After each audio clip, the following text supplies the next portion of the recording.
Okay. Hi, Genisha. Hi.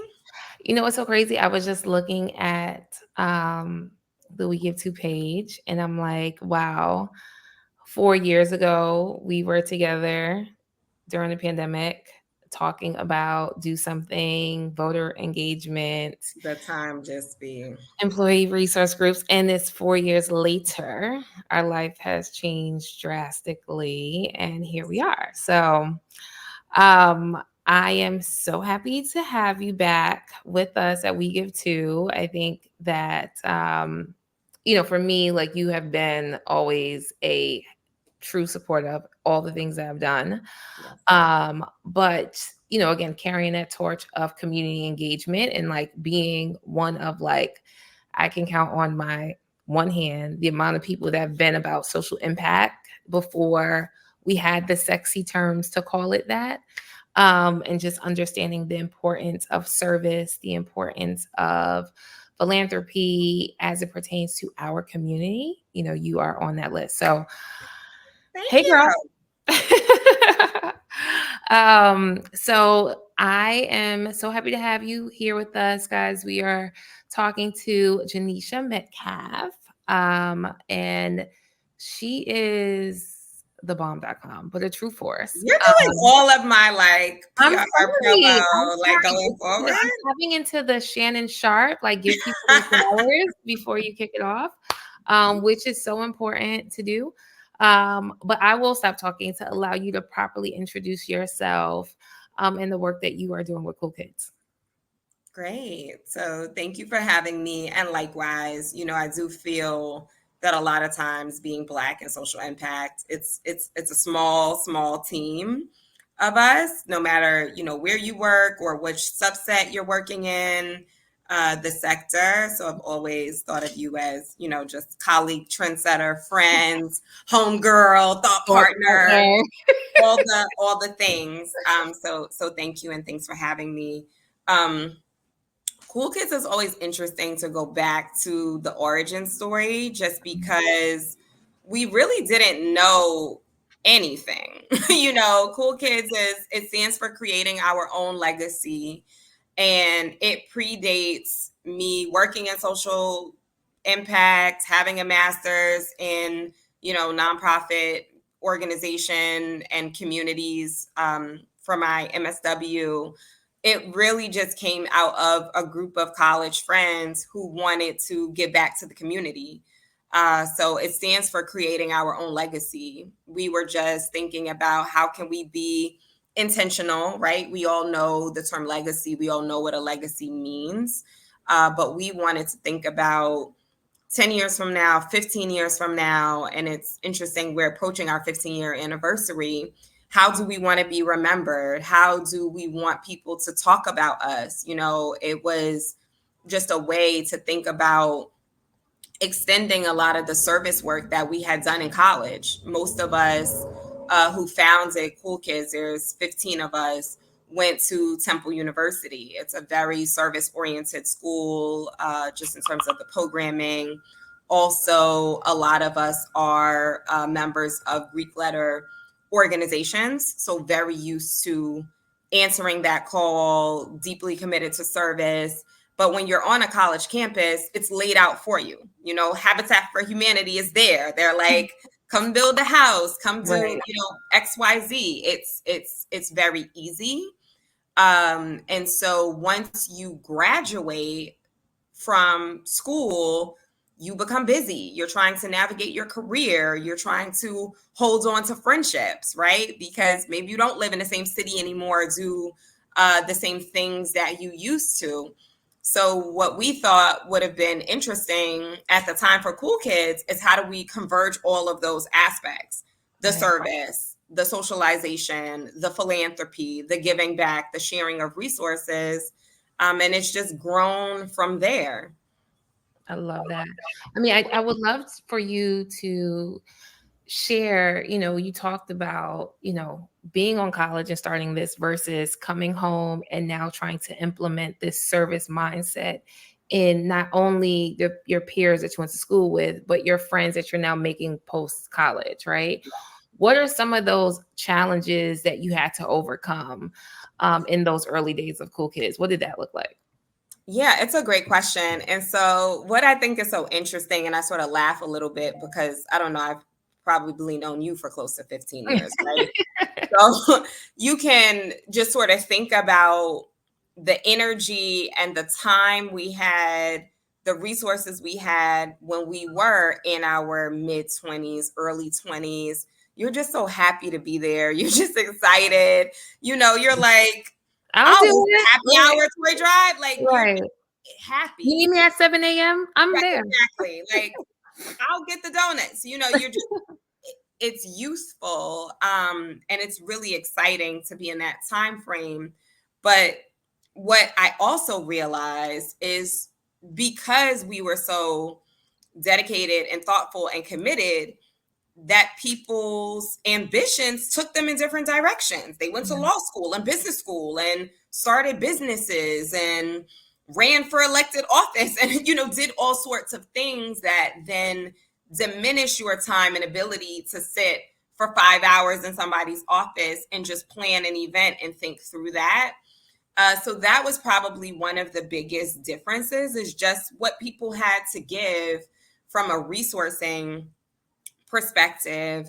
And also because we were all, coming from a pretty shared perspective on how we thought about giving back and volunteerism, just based on, having a similar experience in college or through Greek life or other aspects of service work.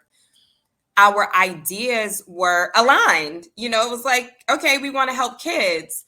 But then as we all grew and learned more and matured, people's interests also changed. Mm-hmm. So now my friends who are now, and this is a volunteer organization, so we're not paying any staff to come in with deep expertise. Correct. We are a volunteer board.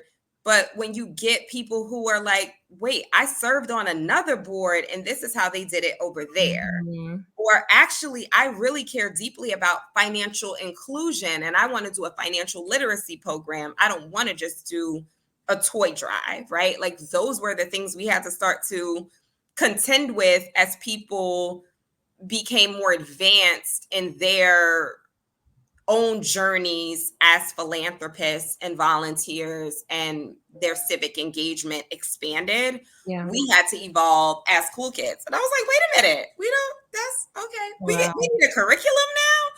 So it was just a really exciting evolution from then to now.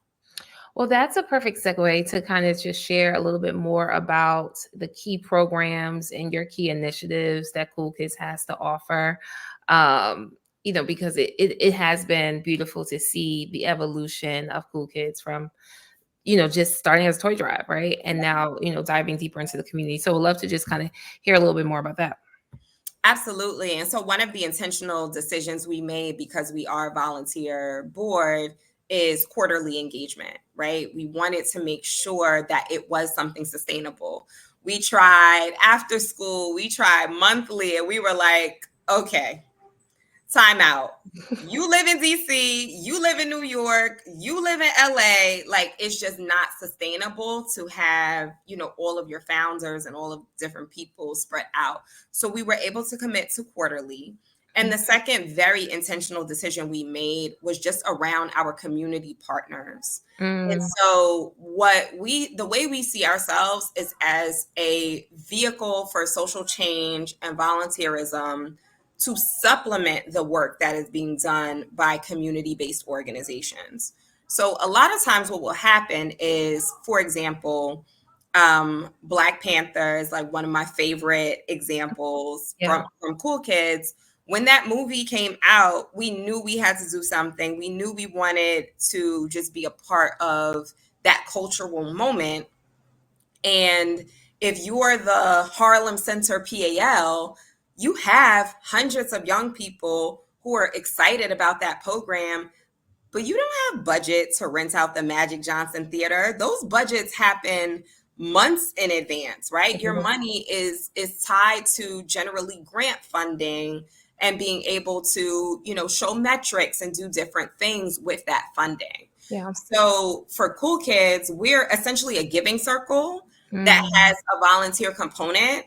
So we're able to say, hey, we can rent out the Magic Johnson Theater. PAL, pull up. This school, pull up. Matter of fact, the entire community, Black ERGs, other groups, and really bridge that gap. And we also realized that we didn't want to be one more nonprofit reinventing the wheel. We did not want to be, competitive in terms of people feeling like they were trying to, we have 10 different organizations that we are thinking about giving to. We didn't want to be a blocker. We wanted to be, a resource. So a lot of the work that we do is connecting organizations to the nonprofit community centers that we work with.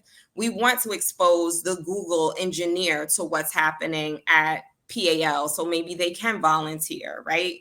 We want to talk to the community center that's 10 blocks away that doesn't even know the programming that's happening, in their own community, just because people are so overburdened and overtaxed in terms of all of the things that they're doing. So we really do see ourselves as conveners and being able to have those conversations and say, wait, in my community board meeting, this was discussed. In your community board meeting, this was discussed. How do we bring those resources together and bring in other young Black professionals to be able to be a resource to those communities?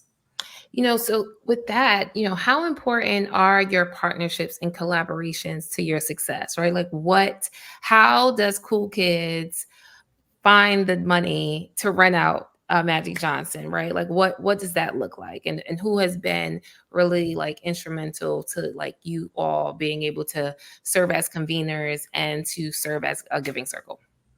Yeah, it's a great question. And so we did a lot of research on this in terms of just looking at, the average that people give. And so when we realized that the average person is giving, something at the time when we did the research, it was like $281, right? That was the average Is for, that is that like a month? Is that a that was year? like a yearly Okay. total of, someone asked you because they're doing a walkathon or they're doing a specific event, just in total of what people were giving when they were asked and surveyed, in terms of just their personal philanthropy, right? That's excluding people who like sit on boards and things like that. Those are much higher dollar amounts. Yeah. But just the average person, 18 to 25, 18 to 30 years old. At that time, it was $281.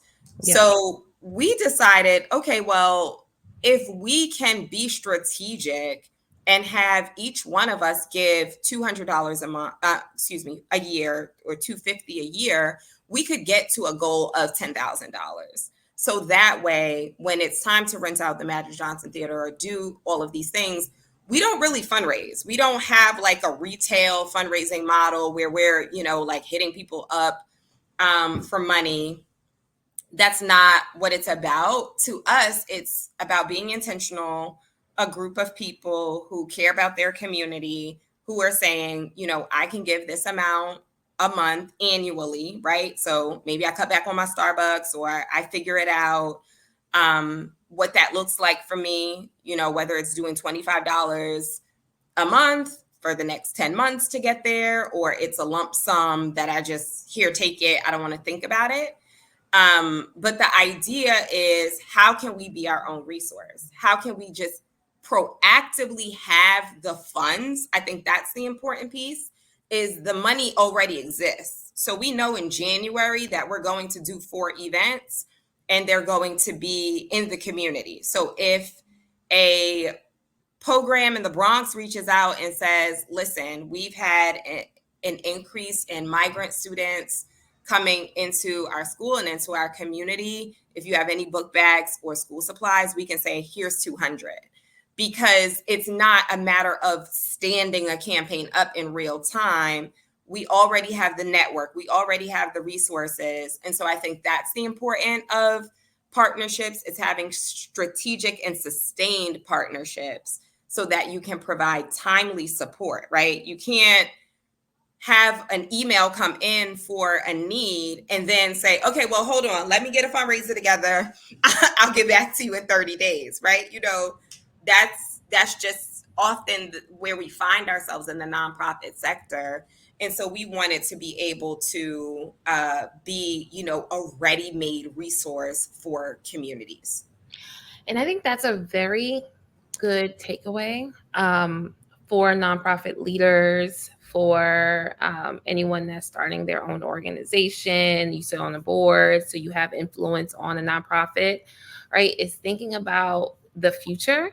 And I think one of the pieces that impact, excuse me, the social impact space so much is because it kind of operates like, your low to mid income individual where you're just like, I'm just living day to day. Right. I don't have the space or the infrastructure to be strategic and to think long term. Yeah. Therefore, I have to respond to things in the moment. And many times when the moment comes, I am not ready for it.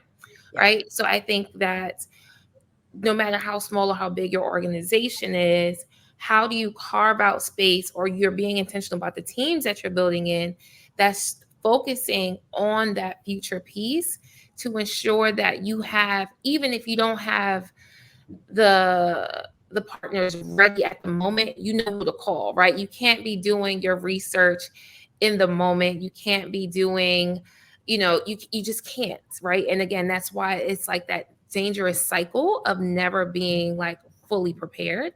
And that hinders how far, organizations are able to go. So I think that's a really good piece that you hit on. And, again, kudos to you all to be able to create an infrastructure to allow you to be ready for that response. Because we I see all the time, like even the number that you shared, right? Like $281. That was when you did the research. We Right. know right now giving is probably significantly lower. Like we're probably like folks are probably doing like 175 Right. a year. But I think the other piece that's really important too is the power of micro donating.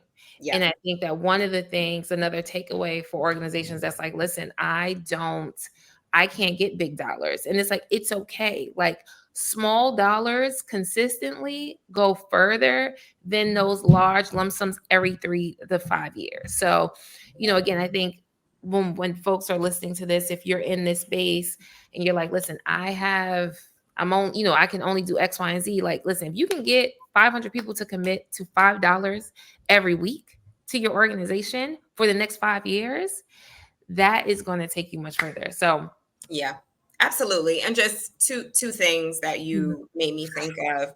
One is, I know we love cash. I know we love like cash a is king. donation, based giving, but I do encourage people to just think about your circle, right? And you should do what's called an asset map.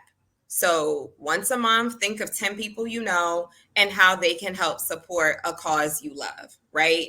So I even remember having one of my friends who worked in the marketing space, and it wasn't a dollar ask. I said, just come with me to this meeting where this program is talking about their recruitment strategies for mentors, and just listen in, right? Like you have a decade of experience working with artists and celebrity, all sorts of people. You have launched major marketing campaigns. Listen into what they're saying and provide insight and provide feedback, right? So a lot of what we do and why I think we've been able to be successful is we listen. We listen to people who it's their day job to run social campaigns, and they tell us, this is trending, this is not trending, that we're able to then, take back in and leverage in terms of our own resources. And I think the other part is you should know within, whatever ecosystem you're in, whether it's work, whether it's faith-based, whether it's community, you have to do your due diligence on how that organization can support the things you love. So you don't know the number of people I meet who don't even know their jobs match their donation, right? So if you were part of Cool Kids, you would have to give 125 and your job would match it, right? Like, so I think that was even incredible for us. We were pushing ourselves and our members to even ask those questions. There are some organizations and companies that if you volunteer, they will give you, $25 an hour for your volunteer time. So when we are doing events with young people, it's saying, hey, make sure you report that you were here for 4 hours being the moon bounce captain for the holiday party. Because Because that it counts. counts. That It counts. counts. Right. So I think it's that as well. Because it's just, we haven't always been like, here's the monetary resource. Sometimes it's just, to use that example with bags, it's saying like, well, actually, a school supply drive for 1,000 students is happening here. Let me connect you with the person who's organizing it, because I have colleagues who used to do that work in planning scaled service events. So it's more so, I want us to be positioned as young Black professionals, as Black philanthropists, as community leaders, as resources in our communities. You can only be a resource if you know what's going on. So if you live in the city, you should go introduce yourselves to the principal at your local school, whether you have children or not. Know what community board you live in. A lot of them are streamed. Tap in, commit once, twice, 3 times a year. I'm going to go to, the Education and Libraries Community Board 10 meeting and just see what's going on, because they could be talking about a need where you realize like, oh, actually my job is giving away 100 Right. computers that we don't use anymore. You know what I'm saying? Like, it's that it sounds simple, but I'm telling you, I've seen those connections where it's like, what y'all need? Like, this is a real-time example. A school was struggling, budgetary issues, and my daughter came home and was like, we don't have homework because there's no paper. They're trying to conserve paper. And I'm like, you're lying.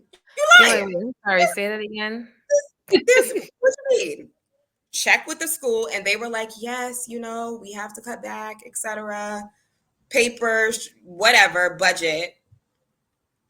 Reach out to someone who we know who works for a paper company, come up with the donation letter, explain, the situation. Reams of paper show up. Nobody donated $1 in terms of like with your handout for a campaign, right? Took maybe 20 minutes of my time to make the letter and like send it around to the principal for approval.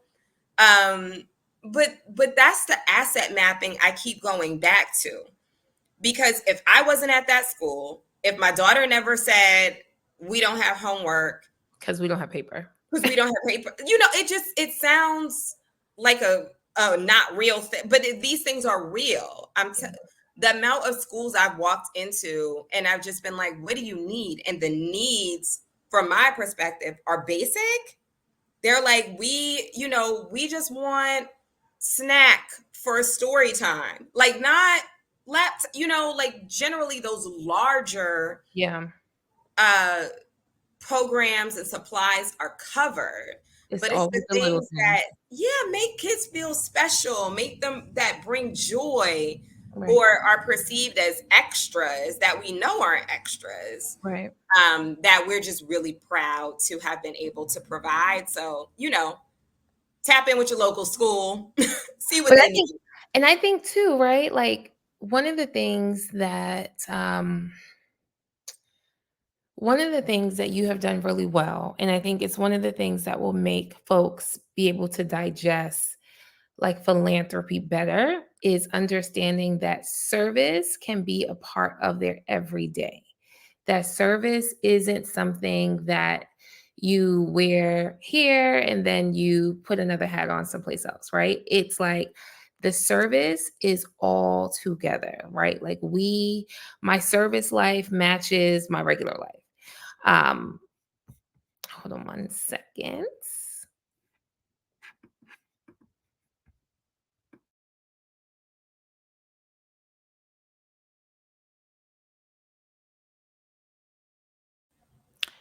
So yeah, I think it's really important for folks to make giving a part of their life, right? So when we talk about asset mapping, like we should all be asset mapping in our just normal life, right? Like knowing who the players are in our life in general. So we need to all just make philanthropy a part of our like everyday life. It's not about like putting on your philanthropy hat and taking it off. Like embed it into your everyday in any capacity that makes sense for you. That's digestible, um, and that's how you really like move this thing forward, right? Like just become one with philanthropy, become one with service.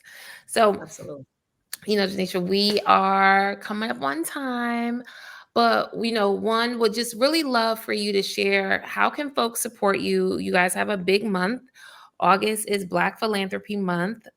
So super excited for your two events. So yeah, like how can people support you and what do you have coming up for this month?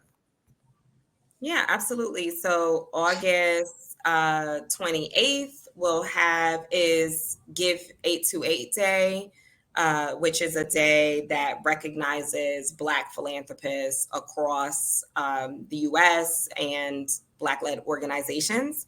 So we encourage you to just follow us on Give 828 Day, as well as, Cool Kids, again, is about creating our own legacy. So it's not just give to cool kids and support cool kids. We want you to tell us, how are you creating a legacy in your community? What are you doing to uplift communities, particularly Black communities? And how are you using your time, your talent, your resources to make a difference? That's what we're all about. And I also just, I'm always thinking about people like my grandmother who, she passed away in 2014. So she would have been 100 this year. Her name is not on any building. She is not listed in anything as a philanthropist, but she absolutely was. Right. So just thinking about her commitment to tithing at her church, how she showed up for people, how she made sure she was always, there in both a philanthropic sense and a volunteer sense. That's the exact example that I've seen my entire life. And I often think about that because we're in such, a digital space or a hybrid space that we don't see service as much. We don't just see people, hosting a block party for young people as much. We don't see people just pulling up to serve. So, I think about that often and want to just encourage people to come up with your own service plan. 2024, what are 4 things you're going to do to improve your community? It's that simple. It's volunteering, it's giving back, it's finding a new charity to support that's local. Like I said, introduce yourselves to the principal in your community. Whether you have children or not, these are community institutions. So that's how you can support Cool Kids, because Cool Kids is it's a concept more than it is an organization. It's about making service the thing that's cool and that trends, right? We all know who the cool kids were in school, who had the fly Jordans, who, had the swag, had the, however you define it. So that's just what we've always been on a mission to, is to make caring cool, make giving back cool, not only for our peers, but also for younger generations. And the last thing I'll share is challenge your friends. Challenge your friends. I love when my friends post, just bought a new whip, just bought a new whatever, we popping bottles. And I'm like, knock, knock. What board are you on? Asking, asking for a philanthropist. And it's not in terms of shaming, but it's like, get genuinely curious and have the conversation. We talk about everything else, We talk about everything else under the sun. So why not philanthropy? Why not volunteering? Put it in your group chat. You know, Q3 is here. So we got one more to go. And I think Q4, how are you volunteering? That's what we want to know for Cool Kids. and I think the piece that's really interesting, and as we close out, it's also recognizing what you said about your grandmother, right? Like many times for us as African American, Hispanic, Black and Brown community, philanthropy and our race doesn't go together, right? It is hard for us to say that we are philanthropists because we don't believe we believe that to be a philanthropist, we had to give massive amount of dollars and our name had to be placed on the building for it, or a street needed to be named after us, or et cetera, or these major milestones need to happen. But your grandmother was a philanthropist, right? And even some of us, we may be doing things if we come from Caribbean or African backgrounds. We send clothes back to our community. For me, my earliest memories of giving was giving my old clothes to my neighbor downstairs, right? We were philanthropists, right? Absolutely. That's the whole point that we give to, right? Is changing the face of philanthropy and recognizing that, again, when you do that asset mapping externally, also think about internally. Like think about the things that you might not even consider that you're doing that's considered philanthropy. It's considered giving. It's considered service. So just continue doing that. And that's the biggest piece of Cool Kids, of We Give Too. I think the biggest piece, the connection between Genisha and I from young, it's been, we are just as much involved in this as every other race, as every other ethnicity. And our voice and how we give should count and matters, right? Absolutely. And I think that's also the biggest piece here. If you don't take away anything for those that's not in a nonprofit space, is like, however you give constitutes you as a philanthropist. So be Absolutely. comfortable saying that word because it's so weighty and it's so heavy, but it still is connected to you no matter what your service and your giving looks like. So I just yeah. one more quick thing, because Yeah. I get this a lot, especially from people our age, about the time. About like, oh, I don't have, the time. You have to make time for it. You have to set the cadence like you do for everything else, whether it's the gym or scheduling brunch or catching up, with your Get your nails friends. in your hair. Or getting your nail right, exactly. These, 90-minute gel manicures. The time is scheduled. So I do feel that that's one of the biggest barriers, is you have to integrate it into your daily, your weekly, your monthly routine. Pick a food bank that's by your house. That's why I say start with the school, and just challenge yourself once a month, twice a month. There's a great series happening right now with Department of Sanitation. You volunteer. There's a number of places where you can volunteer, and you get 2 Yankee tickets whenever you volunteer. So it's also that aspect of building social capital and meeting people. The networking I've done by volunteering, by leading these programs, CEOs of companies, heads of foundations, because I was the person in charge of bringing the paint and the materials and the, whatever to the But you service know what, project. Janisha? Let's bring it down. Let's break it down a little bit. I'm just saying. No. But let's even say this: the amount of meeting your next bay that can happen. You unlocking it. You got a Right? cheat code there. You Like, unlocking it. like as simple as that, right? Like Janisha and I were just talking about this. Folks are not online dating. Like it is come to a head. Tinder and all these things have realized folks want to be in community with each other. Yeah. You can meet your husband, your wife, your girlfriend, your boyfriend, whatever you're into. You can meet that person just in service, in community. So, and again, that's like finding like mind. That's an easy way of like, hey, what is my checklist of like things I like in a person? Service. If Right. I'm here on Saturday and this person's here on Saturday, Aligns. aligns. So even, and I think that's the other piece too, is like we do, philanthropy can be rooted in all the things we love. Philanthropy can be a turn up, philanthropy can be lit, philanthropy can Yes. be all these things, and I think that is just so important for us to like drive home, especially in a time where inflation's high, people are giving less. We were stuck in the house for 4 years. Folks have social anxiety, people don't want to get out anymore. um how do we make philanthropy fun and sexy and essentially cool? So, Cool. Yes, we love it. Janisha, one of the things I love to do is have folks finish the sentence. I give to because. I give to because I was taught to. Mm, love that. It's legacy. It's a part of the DNA. It's a part of the DNA. And with that, Janisha, thank you so much for your time. I appreciate you being here with us. And folks, it's a giving circle. There's many ways for you to support the organization. Go on the website, figure out how you can support, whether it's your dollars, your expertise, your knowledge. And if you're just curious to know other like-minded individuals, find a meetup that Cool Kids is hosting and get your hands dirty to support the community. So Yes. love that. And we will chat soon, Janisha. Thank you so much. Thank you. I'll see you at a service project. Of course you will.